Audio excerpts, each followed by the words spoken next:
La Fundació Totalar sempre intenta potenciar al màxim l'autonomia de les persones, no? Llavors contem molt amb els recursos que tenen ells, els recursos que té la comunitat o inclús els professionals que els atenen en el seu dia a dia per treballar aquesta autonomia i per fer-los el màxim d'independents possible. Sí que abans potser era un context legal que marcava molt i que es decidia molt per la persona, però ara cada vegada s'intenta més que no.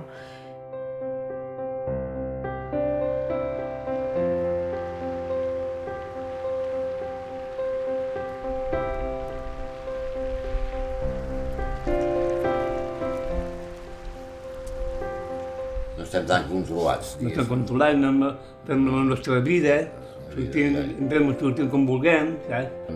L'estil de vida. Allí te tienes que levantar siempre a las 8 de la mañana. Estés malo, estés mal, y eso yo no me iba bien. Yo es que agredí a mi hermano y el juez me mandó al hospital y soy libre ya, no tengo ya nada que ver con el hospital. Que a mí me mandó el juez al hospital, no fue que fui ni me cogieron a mi país, yo vivía mi vida normal como vosotros en mi casa. Clar, en aquest cas, per exemple, en el cas d'en Josep, d'en Ramon i d'en Juanco és un cas molt xulo perquè van passar d'estar a una institució molt tancada i molt limitada a una vida completament independent i en aquest sentit el nostre objectiu sempre és continuar en aquest camí, en aquesta línia, que ells puguin fer al màxim la seva vida, prendre les seves decisions. Pues ahora es que como estoy trabajando, pues lo tengo todo montado aquí. Jo treballo a l'hospital, aquí a l'hospital, però estic en una cuina. Pelo patates, De recluta. pelo cebes, i en fi, ajudo allà a la cuina. Cada dia hi vaig.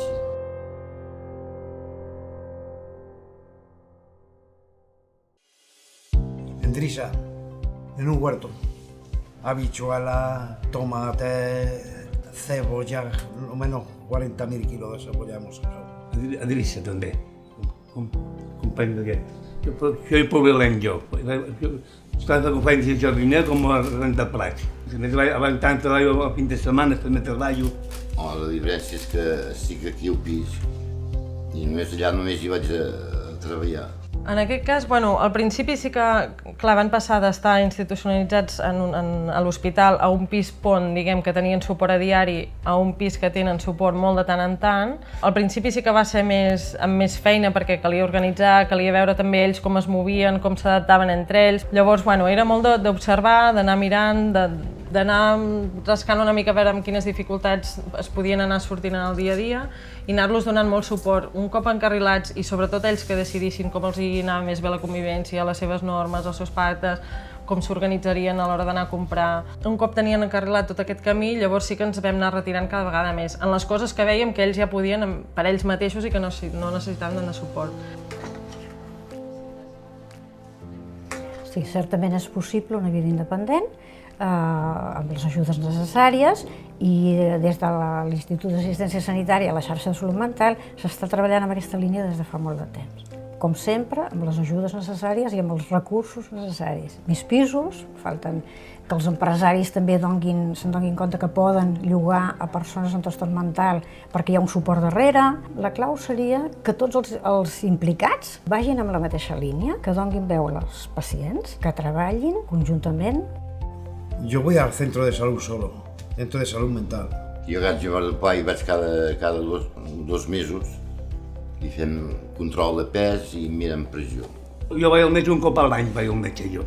Sí que en algun moment, si veiem que s'encallen o el que sigui, intentem donar el suport per ajudar-los, però el nostre objectiu sempre és això, que ells decideixin per ells mateixos i el que ells creuen que els hi va millor per les seves vides i pel seu dia a dia. Nosotros vamos los miércoles a comprar, pero luego entre la semana si nos hace falta o te apetece algo vas y lo compras. Hay que intentar de llevarnos bien y hacer las cosas bien. El que ho fem nosaltres mateix, ho fem nosaltres.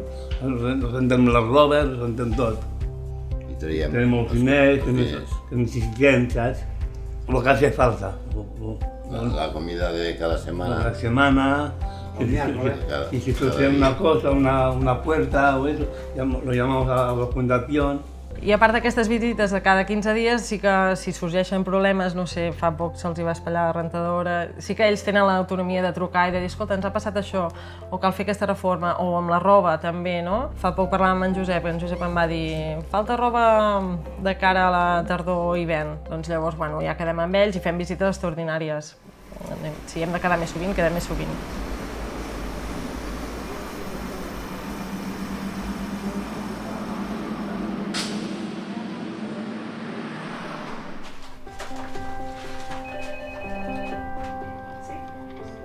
Jo porto un cas d'un senyor que va estar diversos anys vivint al carrer, dormint amb caixers. Posteriorment va passar temporades vivint al parc hospitalari de Salt. Després va estar en una pensió de Girona i de Salt vivint, i se'ns van plantejar que era un perfil que podria augmentar força la seva autonomia.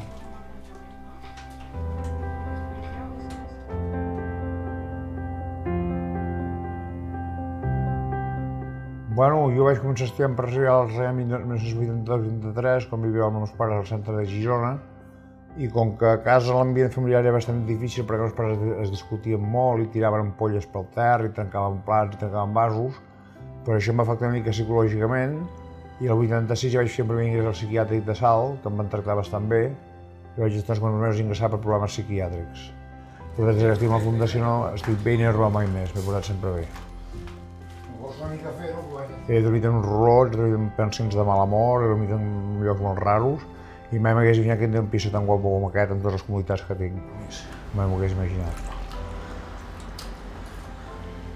Des de fa uns 3 anys se li va buscar un pis de lloguer a Girona, que comparteix amb un altre senyor. La veritat és que la convivència està sent molt bona. Es complementen molt bé, els ajudem a fer la compra un cop a la setmana, i a totes les visites mèdiques que té ell programades hi va totalment sol. Amb la gent de la fundació el que faig és anar allà el dijous a cobrar el que em donen, el dilluns anem a fer la compra, que vull fer la compra pel carro del menjar, gràcies a una tutora que m'ha acompanyat. Ordenen el menjar, després em donen els cigarrets i la meva medicació, que sense medicació no podria passar. El tren de Terrassa establert i conquistes, el revisor sempre passa llista, com molts aporten ni bitllet, el tren de Terrassa sempre va ple. Realment ara des de fa un any hem aconseguit que s'apunti a fer activitats d'oci, i va 2 cops a la setmana, està aprenent a fer cuina, i amb nosaltres ens veiem un cop a la setmana, que és simplement per anar a fer la compra de menjar d'ell i del company de pis. Soc autònom, no el 100%, perquè tinc una minusvalia psíquica declarada al 65% arrel de això que em va passar amb els meus pares. El tren de Terrassa sempre va ple.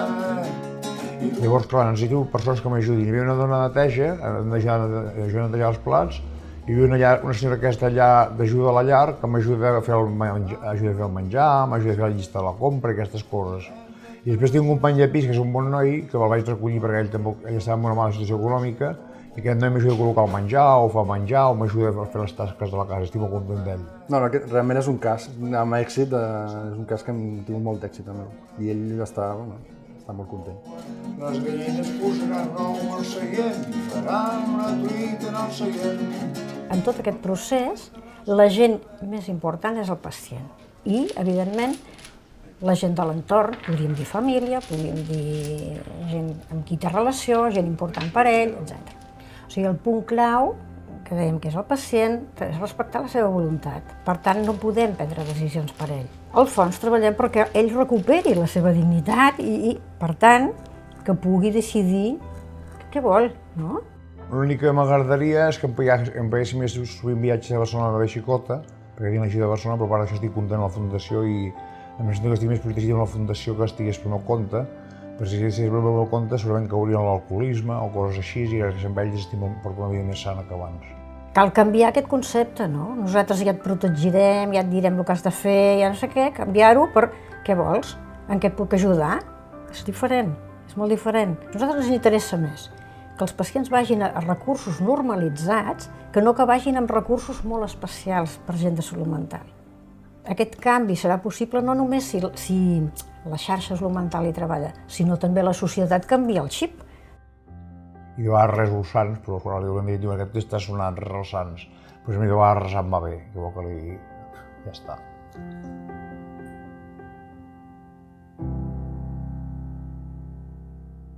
Abans la meva vida era molta droga, molt èxtasis, i me vaig acabar fotut d'això.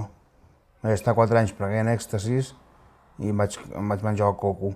Vaig estar 3 o 4 anys bé, em prenia algun cop però no gaire, i al final de tot em tornava a prendre coca a punta pala 2 anys, consumint 2 o 3 grams cada dia. Després vaig anar a l'hospital psiquiàtric, vaig ingressar com 10 o 12 cops, després em seguia la CIA, que em seguien en els cotxes, tenia un ordinador connectat al cap, em seguien tot el que pensava jo, la gent del voltant meu sabia el que pensava jo. Bueno, el cas de l'Ivan és un dels casos que ens agrada explicar perquè és un cas que ve d'una situació molt complicada. Pel consum de tòxics que hi havia conjuntament amb la patologia mental que pateix, van començar a aparèixer discussions i situacions violentes de l'Ivan envers la seva mare. M'agradaria que marxessin aquests pensaments, que jo sé que són reals, m'agradaria que marxessin i ja està, perquè estic fart ja. Porten 8 anys seguint-me, cares dobles, també quan estava a casa tenia el cervell connectat a la tele. Se'ns va plantejar la possibilitat de que vingués cap a Girona amb un pis compartit amb 2 persones més i que a ell facilitar-li un entorn més tranquil·litzador per a ell. El tenir els metges i el centre de dia aquí a la Girona mateix li facilita el tenir un accés més ràpid a tots aquests recursos i ell el tranquil·litzen. També la seu de la Fundació, l'està també a Girona, el facilita tenir un contacte més directe amb nosaltres. Ell fa la seva vida autònoma, però li agrada tenir un contacte via telefònica o personal amb nosaltres. Vaig venir a aquest pis, amb els tutors i tot, estava molt content amb els meus tutors. Vaig al centre de dia, a l'estiu fèiem platja, caminar, cognitiva, actualitat, dilluns a la tarda vaig a bàsquet, el dijous a la tarda vaig a futbol. I de forma quinzenal l'acompanyem a fer la compra de menjar. Tot i compartir el pis amb 2 persones més també tutelades, de moment cadascú funciona de forma autònoma. Amb la gent de la Fundació estic molt content perquè em demanen hora al metge, quan estem en contacte, hora amb la psiquiatra, m'acompanyen a comprar el menjar, m'acompanyen a Càritas, m'aporten ells, me fan la targeta al bus, s'han portat molt bé. I una mica també escoltem els desitjos i les coses que voldrà fer d'ell durant aquest mes, doncs mirem les possibilitats que hi ha, si s'ho pot permetre econòmicament, si no s'ho pot permetre, i una vegada tenim pactat els diners mensuals, com ens anirem gastant, ho posem per escrit i ho signem tots, perquè ell es queda una còpia, el tenir-ho per escrit li facilita molt el tenir-ho allà davant i tenir-ho present. I el canvi gran és que moltes vegades havien pres decisions per ell i en canvi ara es treballa que la persona recuperi els seus drets com a persona. És pacient però no el defineix només el ser pacient. Cada pacient té el seu caràcter, personalitat, la seva manera de ser, els seus objectius, la seva manera de viure.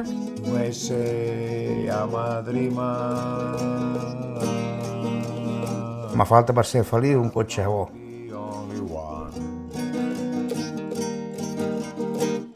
Un cotxe maco. Ja seré feliç jo. And the world will lead us one. Aquesta és maca,